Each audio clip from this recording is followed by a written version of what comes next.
Hello viewers, আর mobile হসপিটালে স্বাগত জানাচ্ছি। আজকে নিয়ে আসলাম Oppo A74 5G light problem solve, LED problem solve.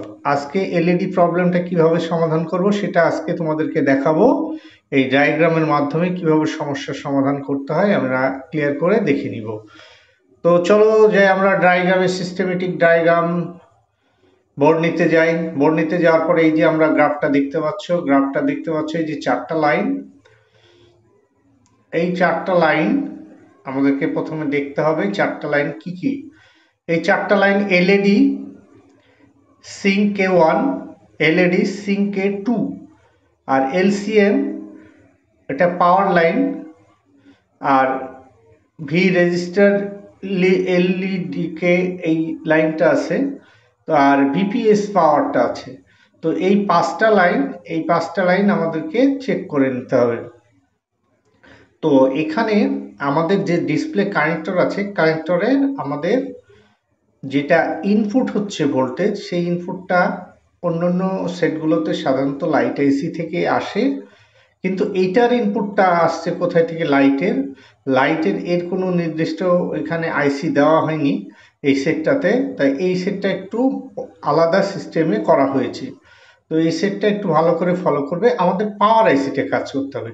এই সেটটার যদি লাইটের প্রবলেম হয় তাহলে আমাদেরকে কাজ করতে হবে কোথায়? পাওয়ার আইসিতে। এটা একটু ভালো করে লক্ষ্য করো। অন্যান্য সেটগুলোতে সাধারণত লাইট আইসি থাকে, লাইট আইসি কয়েল ডায়োড এগুলো আমাদেরকে দেখতে হয়। তো এই সেটটার ক্ষেত্রে কিন্তু একটু ব্যতিক্রম। এই ওপো A74 যে সেটটা, সেই সেটটা আমাদের লাইটের সেকশনটাই একটু আলাদা রকমের পড়েছে। তাহলে আমরা দেখব যে কোথায় থেকে কিভাবে করছে। তো এই চারটা লাইন আমাদের ইনপুট হচ্ছে ডিসপ্লে কানেক্টরে। তো এই দেখতে পাচ্ছ ডিসপ্লে কানেক্টরে এসেছে কোথায়? পাওয়ার আইসি থেকে। তো যাই হোক, আমরা কোথায় থেকে মেন পাওয়ারটা আসছে আমি একটু ক্লিয়ার করে আরেকটু দেখানোর চেষ্টা করছি। তো মূলত ভিপিএস পাওয়ারটা আসে পাওয়ার আইসিতে। ভিপিএস যে পাওয়ারটা যে তীর করে আমি দেখিয়ে দিচ্ছি, এটা কোথায় থেকে আসছে? আমাদের চার্জিং আইসি থেকে। তো কত ভোল্টেজ আসছে? 3.7 থেকে 4.2 হচ্ছে ইনপুট হচ্ছে এখানে, কথাটা কিন্তু বুঝে নিবে। তারপর এখান থেকে আমাদের ইনপুট হওয়ার পরে বাকি যে চারটা লাইন, এটা কিন্তু পাওয়ার আইসি থেকে আউটপুট হচ্ছে। আউটপুট হতে কোথায় আসছে? আমাদের ডিসপ্লে কানেক্টরে। তো ডিসপ্লে কানেক্টরের যে এই যে লাইন, এই লাইনগুলোকে প্রত্যেকটা আমাকে চেক করতে হবে। এই যে ট্র্যাকগুলো আছে, সেই ট্র্যাকগুলো আমাদের ঠিকঠাক আছে কিনা আমাদেরকে দেখতে হবে কোথায়? ডিসপ্লে কানেক্টরের। আর মিটার রাখতে হবে আমাদের কন্টিনিউটি মোডে রাখার পরে আমাদের এই চারটা লাইন আমাদেরকে চেক করে নিতে হবে। আর ইনপুটের ভিপিএস পাওয়ার যে ইনপুট ভোল্টেজ যেটা আছে পাওয়ার এসি, ওইটা তো আমাকে মেন চেক করতেই হবে যে আমাদের ভোল্টেজটা ঠিকঠাক আসছে নাকি। আমাদের লাইটের যে ভোল্টেজটা আমাদের দরকার, সেই ভোল্টেজটা কোথায় থেকে আসছে? চার্জিং এসি থেকে। ভিপিএস পাওয়ার 3.7 থেকে 4.2 ভোল্টেজ। ওই ইনপুটে পাওয়ার এসির ইনপুটে ভোল্টেজ আছে কিনা সেটা চেক করে নিব।